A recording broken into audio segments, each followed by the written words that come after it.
ಕೃಷ್ಣ ಜನ್ಮಾಷ್ಟಮಿ ಎಂದು ಈ 5 ವಸ್ತುಗಳನ್ನು ಮನೆಗೆ ತನ್ನಿ. ಈ 5 ನೈವೇದ್ಯಗಳನ್ನು ಮರೆಯದೆ ಅರ್ಪಿಸಿ. ಭಾಗ್ಯದ ಅದೃಷ್ಟದ ಬಾಗಿಲು ತೆರೆಯುತ್ತದೆ. ಶ್ರೀಕೃಷ್ಣನ ಆಶೀರ್ವಾದ ಲಭಿಸುತ್ತದೆ. ಕೃಷ್ಣ ಜನ್ಮಾಷ್ಟಮಿ ಹಬ್ಬಕ್ಕೆ ಮಹತ್ವದ ಸ್ಥಾನವಿದೆ. ಈ ದಿನದಂದು ಅದ್ದೂರಿ ಆಚರಿಸಲಾಗುತ್ತದೆ. ನಂಬಿಕೆಯ ಪ್ರಕಾರ ಈ ಹಬ್ಬದ ದಿನ ಕೆಲ ವಿಶೇಷ ವಸ್ತುಗಳನ್ನು ಮನೆಗೆ ತಂದರೆ ಅದೃಷ್ಟ ಬದಲಾಗುತ್ತದೆ. ಆ ವಸ್ತುಗಳು ಯಾವುವು ಎಂಬುದು ಇಲ್ಲಿದೆ. ಕೃಷ್ಣ ಜನ್ಮಾಷ್ಟಮಿ ಹಬ್ಬಕ್ಕೆ ಇನ್ನೇನು ಕೆಲವೇ ದಿನಗಳು ಬಾಕಿ ಇದೆ. ಈ ಹಬ್ಬಕ್ಕೆ ಮಹತ್ವದ ಸ್ಥಾನವಿದೆ. ಈ ದಿನವನ್ನು ಅದ್ದೂರಿಯಾಗಿ ಆಚರಿಸಲಾಗುತ್ತದೆ. ನಂಬಿಕೆಯ ಪ್ರಕಾರ ಈ ಹಬ್ಬದ ದಿನ ಕೆಲ ವಿಶೇಷ ವಸ್ತುಗಳನ್ನು, ಅದರಲ್ಲೂ ಕೃಷ್ಣ ನೆಚ್ಚಿನ ವಸ್ತುಗಳನ್ನು ಮನೆಗೆ ತಂದರೆ ಅದೃಷ್ಟ ಬದಲಾಗುತ್ತದೆ. ಶ್ರೀಕೃಷ್ಣನ ಜನ್ಮದಿನವನ್ನು ಸಂಭ್ರಮದಿಂದ ಆಚರಿಸುವ ಸಂಪ್ರದಾಯ ಬಹಳಷ್ಟು ವರ್ಷಗಳಿಂದ ನಡೆದುಕೊಂಡು ಬಂದಿದೆ. ಕೆಲವೆಡೆಯಂತೂ ಇದನ್ನು ಊಹಿಸಲು ಆಗದ ರೀತಿ ಭರ್ಜರಿಯಾಗಿ ಆಚರಿಸಲಾಗುತ್ತದೆ. ಕ್ಯಾಲೆಂಡರ್ ಪ್ರಕಾರ ಕೃಷ್ಣ ಜನ್ಮಾಷ್ಟಮಿಯನ್ನು ಪ್ರತಿ ವರ್ಷ ರೋಹಿಣಿ ನಕ್ಷತ್ರದಲ್ಲಿ ಭಾದ್ರಪದ ಮಾಸದ ಕೃಷ್ಣ ಪಕ್ಷದ ಅಷ್ಟಮಿಯನ್ನು ಆಚರಿಸಲಾಗುತ್ತದೆ. ನಮ್ಮ ಸಂಪ್ರದಾಯದಲ್ಲಿ ಜನ್ಮಾಷ್ಟಮಿ ಹಬ್ಬಕ್ಕೆ ವಿಶೇಷ ಮಹತ್ವವಿದೆ. ಪ್ರತಿ ವರ್ಷ ಶ್ರೀಕೃಷ್ಣ ಜನ್ಮಾಷ್ಟಮಿಯನ್ನು ಭಾದ್ರಪದ ಮಾಸದ ಕೃಷ್ಣ ಪಕ್ಷದ ಅಷ್ಟಮಿ ತಿಥಿಯಂದು ಆಚರಿಸಲಾಗುತ್ತದೆ. ಈ ವರ್ಷ ಶ್ರೀಕೃಷ್ಣ ಜನ್ಮಾಷ್ಟಮಿಯನ್ನು 26 ಆಗಸ್ಟ್ 2024ರಂದು ಆಚರಿಸಲಾಗುತ್ತದೆ. ಈ ದಿನದಂದು ಭಗವಾನ್ ಶ್ರೀಕೃಷ್ಣನನ್ನು ಪೂಜಿಸಲಾಗುತ್ತದೆ ಮತ್ತು ಅನೇಕ ರೀತಿಯ ಧಾರ್ಮಿಕ ಆಚರಣೆಗಳನ್ನು ಮಾಡಲಾಗುತ್ತದೆ. ಈ ದಿನದಂದು ಭಕ್ತರು ಉಪವಾಸವನ್ನು ಮಾಡಿ ಹಬ್ಬವನ್ನು ಆಚರಿಸುತ್ತಾರೆ. ಪುರಾಣಗಳ ಪ್ರಕಾರ ಹಬ್ಬದ ದಿನ ನೀವು ಕೆಲವೊಂದು ವಸ್ತುಗಳನ್ನು ಖರೀದಿ ಮಾಡಿ ಮನೆಗೆ ತಂದರೆ ಅದೃಷ್ಟ ಬದಲಾಗುತ್ತದೆ. ಆ ವಸ್ತುಗಳು ಯಾವುವು ಎಂಬುದು ಇಲ್ಲಿದೆ. ಕೊಳಲು. ಶ್ರೀಕೃಷ್ಣನಿಗೆ ಕೊಳಲು ಎಂದರೆ ಬಹಳ ಇಷ್ಟ.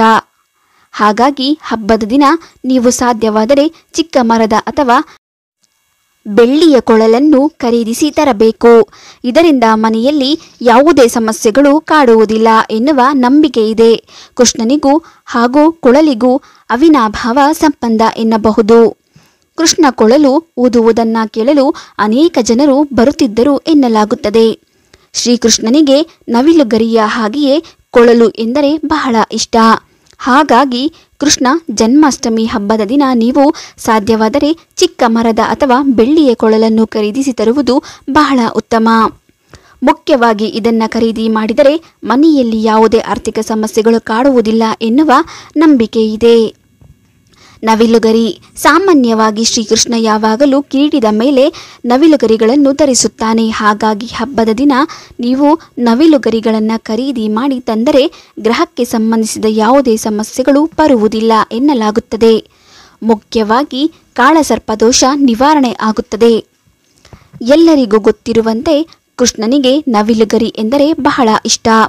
ಹಾಗಾಗಿ ಅವನು ಪೂಜೆ ಮಾಡುವಾಗ ನವಿಲುಗರಿಯನ್ನು ಬಳಕೆ ಮಾಡಲಾಗುತ್ತದೆ.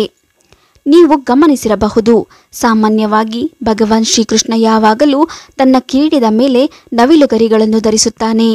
ಹಾಗಾಗಿ ಈ ಹಬ್ಬದ ದಿನ ನೀವು ತಪ್ಪದೆ ನವಿಲುಗರಿಗಳನ್ನು ಖರೀದಿ ಮಾಡಿ ತಂದರೆ ಅನೇಕ ಗ್ರಹಗಳಿಗೆ ಸಂಬಂಧಿಸಿದ ಯಾವುದೇ ಜಾತಕ ಸಮಸ್ಯೆಗಳು ಬರುವುದಿಲ್ಲ ಎನ್ನುವ ನಂಬಿಕೆ ಇದೆ. ಮುಖ್ಯವಾಗಿ ಕಾಳಸರ್ಪದೋಷ ನಿವಾರಣೆ ಆಗುತ್ತದೆ ಎನ್ನಲಾಗುತ್ತದೆ. ಬೆಣ್ಣೆ. ಸಾಮಾನ್ಯವಾಗಿ ಕೃಷ್ಣ ಎಂದರೆ ನೆನಪಾಗುವುದು ಬೆಣ್ಣೆ ಕಳ್ಳ ಅಥವಾ ಬೆಣ್ಣೆ ಪ್ರಿಯ ಎಂದು. ಈ ಕಾರಣದಿಂದ ಈ ದಿನ ಬೆಣ್ಣೆಯನ್ನು ಖರೀದಿ ಮಾಡಿ ತಂದು ಕೃಷ್ಣನಿಗೆ ಅರ್ಪಣೆ ಮಾಡಬೇಕು. ಇದರಿಂದ ನಿಮ್ಮ ಜೀವನ ಸಂತೋಷ ಹಾಗೂ ಸಮೃದ್ಧಿಯಿಂದ ತುಂಬಿರುತ್ತದೆ. ವೈಜಯಂತಿ ಮಾಲೆ.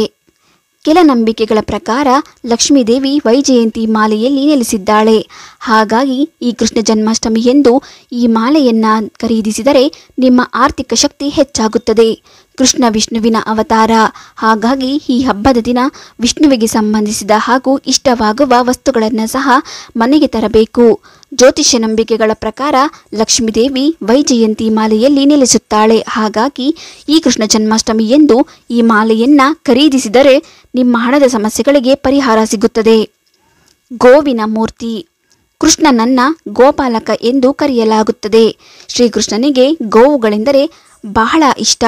ನೀವು ಜನ್ಮಾಷ್ಟಮಿಯಂದು ಹಸು ಮತ್ತು ಕರುವಿನ ಸಣ್ಣ ವಿಗ್ರಹವನ್ನು ಖರೀದಿಸಿ ಮತ್ತು ಮನೆಯ ಈಶಾನ್ಯ ಮೂಲೆಯಲ್ಲಿ ಇಟ್ಟರೆ ಬಹಳ ಒಳ್ಳೆಯದಾಗುತ್ತದೆ. ಕೃಷ್ಣನನ್ನ ಗೋಪಾಲಕ ಎಂದು ಕರೆಯಲಾಗುತ್ತದೆ. ಕೃಷ್ಣನಿಗೆ ಗೋವುಗಳೆಂದರೆ ಎಲ್ಲದಕ್ಕಿಂತ ಜಾಸ್ತಿ ಇಷ್ಟ. ಹಾಗಾಗಿ ಹಬ್ಬದ ದಿನ ಹಸು ಮತ್ತು ಕರುವಿನ ಫೋಟೋವನ್ನು ಖರೀದಿಸಿ ಮನೆಯ ಈಶಾನ್ಯ ಮೂಲೆಯಲ್ಲಿ ಇಟ್ಟರೆ ಮನೆಯಲ್ಲಿ ಸಕಾರಾತ್ಮಕ ಶಕ್ತಿ ಹೆಚ್ಚಾಗುತ್ತದೆ. ಉಯ್ಯಾಲೆ. ಶ್ರೀಕೃಷ್ಣನ ಲಡ್ಡು ಗೋಪಾಲ ರೂಪವನ್ನು ಯಾವಾಗಲೂ ಉಯ್ಯಾಲೆಯಲ್ಲಿ ಸ್ಥಾಪಿಸಲಾಗುತ್ತದೆ. ಆದ್ದರಿಂದ ಬೆಣ್ಣೆ ಗೋಪಾಲನಿಗೆ ಉಯ್ಯಾಲೆ ತುಂಬ ಇಷ್ಟ. ಜನ್ಮಾಷ್ಟಮಿ ದಿನ ಉಯ್ಯಾಲೆ ಖರೀದಿಸಿ ಅದರಲ್ಲಿ ಲಡ್ಡು ಗೋಪಾಲನನ್ನು ಪ್ರತಿಷ್ಠಾಪಿಸಿ ಮನೆಯಲ್ಲಿ ಶಾಂತಿ ಮತ್ತು ಸಂತೋಷ ಇರುತ್ತದೆ. ದೇಶದಾದ್ಯಂತ ಜನ್ಮಾಷ್ಟಮಿ ಹಬ್ಬವನ್ನು ವಿಜೃಂಭಣೆಯಿಂದ ಆಚರಿಸಲಾಗುತ್ತದೆ. ಈ ಹಬ್ಬವನ್ನು ಆಗಸ್ಟ್ 26ರಂದು ಆಚರಿಸಲಾಗುತ್ತದೆ. ಜನ್ಮಾಷ್ಟಮಿಯ ದಿನದಂದು ಶ್ರೀಕೃಷ್ಣನಿಗೆ ಈ 5 ವಸ್ತುಗಳನ್ನು ಅರ್ಪಿಸಿದರೆ ಕೃಷ್ಣನ ವಿಶೇಷ ಅನುಗ್ರಹವನ್ನು ಪಡೆಯಬಹುದು. ಆಗಸ್ಟ್ 26ರಂದು ಮುಂಜಾನೆ 3:39ಕ್ಕೆ ಪ್ರಾರಂಭವಾಗುತ್ತದೆ.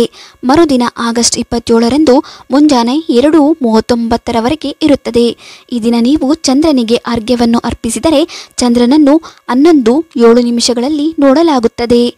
ನಿಶಿತ್ ಪೂಜೆಯನ್ನು ಆಗಸ್ಟ್ 11:26 ಆಗಸ್ಟ್ 27ರ ರಾತ್ರಿಯವರೆಗೆ 12:11 ಮಾಡಬಹುದು. ಆಗಸ್ಟ್ 27ರಂದು ಮಧ್ಯಾಹ್ನ 3:38ಕ್ಕೆ ನೀವು ಉಪವಾಸವನ್ನು ಆಚರಿಸಬಹುದು.